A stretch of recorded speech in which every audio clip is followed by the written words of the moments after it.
أعوذ بالله من الشيطان الرجيم. بسم الله الرحمن الرحيم. فإن تابوا وأقاموا الصلاة وآتوا الزكاة فإخوانكم في الدين ونفصل الآيات لقوم يعلمون. وإن نكثوا أيمانهم من بعد عهدهم وطعنوا في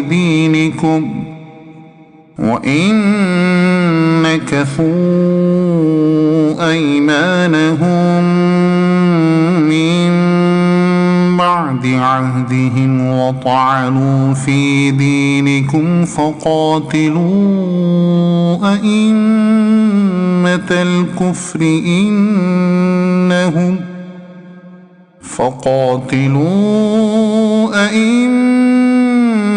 الكفر إنهم لا أيمان لهم لعلهم ينتهون.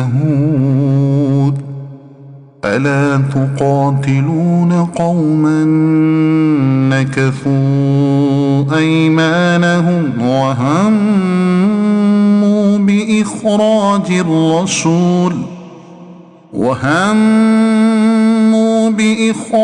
الرسول وهم بدؤوكم أول مرة أتخشونهم فالله أحق أن تخشوه إن كنتم مؤمنين. قاتلوهم يعذبهم الله بأيديكم ويخزهم وينصركم عليهم ويشف صدور قوم مؤمنين ويذهب غيظ قلوبهم ويتوب الله على من يشاء والله عليم حكيم.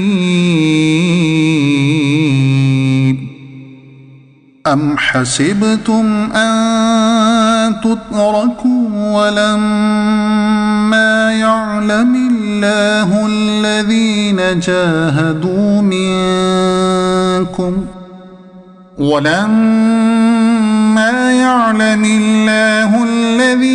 جاهدوا منكم ولم يتخذوا من دون الله ولا رسوله ولا المؤمنين وليجة والله خبير بما تعملون.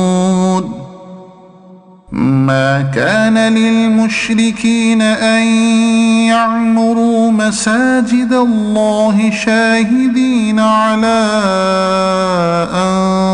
أنفسهم بالكفر أولئك حبطت أعمالهم وفي النار هم خالدون.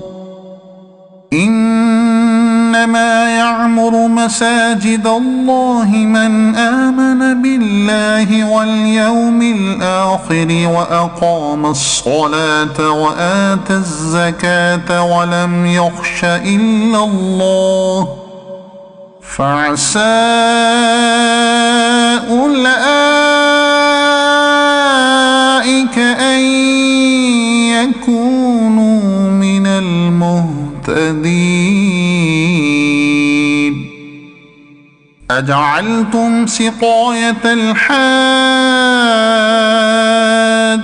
وعمارة المسجد الحرام كمن آمن بالله واليوم الآخر وجاهد في سبيل الله لا يستوون عند الله والله لا يهدي القوم الظالمين. الذين آمنوا وهاجروا وجاهدوا في سبيل الله بأموالهم وأنفسهم أعظم درجة عند الله وأولئك هم الفائزون.